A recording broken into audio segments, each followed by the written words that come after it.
and speaks of the Lord Jesus Christ, and yet he's a proponent of the New Atlantis concept. Just a very complicated character. Bacon is known as the father of modern science and the grandfather of the English Enlightenment. The phrase, "knowledge is power," is often attributed to him and represents his philosophy that through knowledge or science, mankind could transform himself and the world into its highest state of enlightenment. His dedication to science and learning led to the birth of England's premier scientific organization. When the Royal Society of England was formed in 1662, they named Bacon as their model and inspiration. There's a book written by Thomas Sprat, who was the first president of the Royal Society. So this goes back to the early 1700s, and he wrote a history on it. And he acknowledged there that Francis Bacon was the originator of the idea. Yet even beyond the Royal Society, 20th century historian Will Durant wrote that the whole tenor and career of British thought have followed the philosophy of Bacon, a philosophy brought to America and furthered by some of her most influential leaders. Thomas Jefferson considered Francis Bacon one of the three most important men in history, along with John Locke and Sir Isaac Newton. It is even said that Jefferson believed he was fulfilling Bacon's dream for a new Atlantis by founding the United States. As a result, nearly all Baconians credit Bacon with the founding of America. This painting, once owned by Baconian author Marie Bauer Hall, shows the North American continent with the spirit of Bacon rising from the midst. Above his head is the all-seeing eye of Horus in the midst of a triangle, while upon his cloak is the rose and cross, the symbol of his Rosicrucians. Despite these things, little is mentioned about Lord Bacon in the history books of America. There are no states, cities, towns, or schools named after him, which begs the question, other than Benjamin Franklin and Thomas Jefferson, which of the founding fathers did he really influence? Which of those founding fathers were most influenced by Bacon's work? I would suggest it was all those who were Freemasons.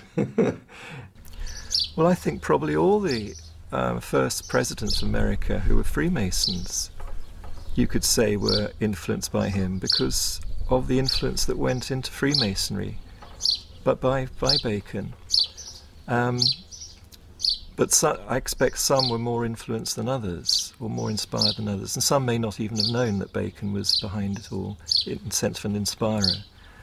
But maybe they all did. I mean, they were pretty intelligent men.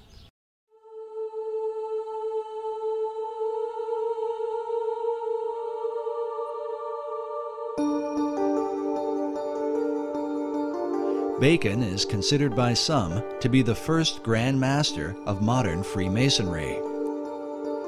While the craft would not be officially established until after his death, it was Bacon who mapped out the plan for the ultimate aim of Masonry and all secret societies, the establishment of a new Atlantis.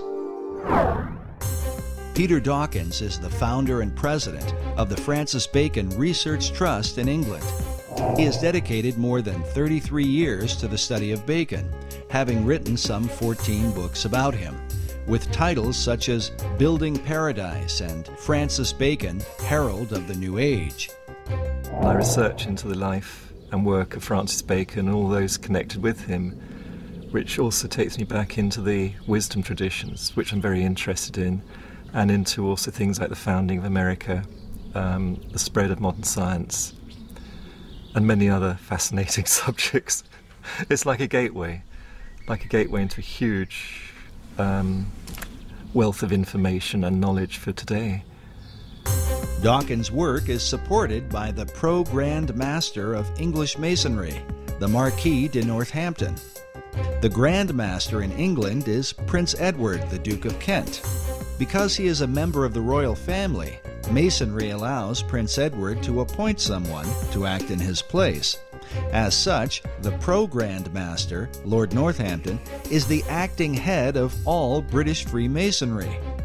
While he declined to be interviewed for this documentary, In his correspondence with our producer, he made it clear that he supports Dawkins' research and considers him an expert on Sir Francis Bacon. This is significant because the Northampton legacy dates back to the time of Bacon and Queen Elizabeth I. Today, Lord Northampton holds authority over Canonbury Tower, where Francis Bacon lived in his lifetime and where he is said to have met with his secret societies.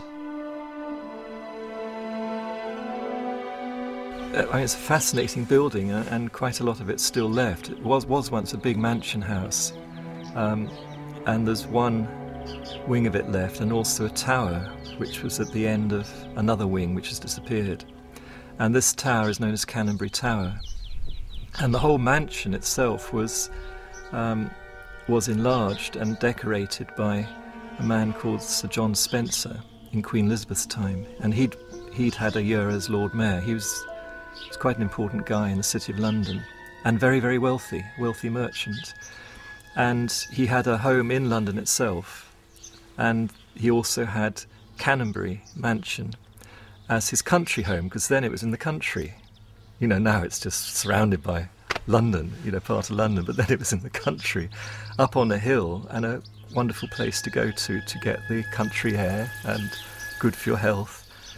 And Sir John Spencer was clearly involved with Freemasonry and the early Rosicrucian group, and he embellished all the rooms of the house with special carvings on the oak panelling, which have Masonic and Rosicrucian themes.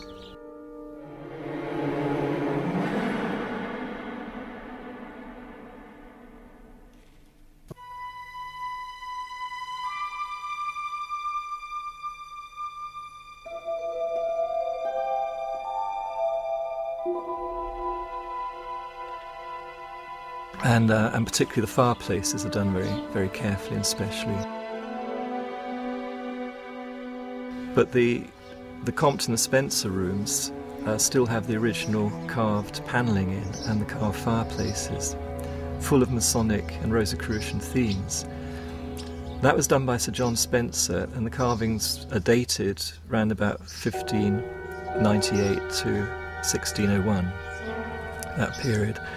Well, eventually the house was taken over by Francis Bacon when he was made Lord Keeper of the Great Seal and then Lord Chancellor, and he rented the house for the rest of his life.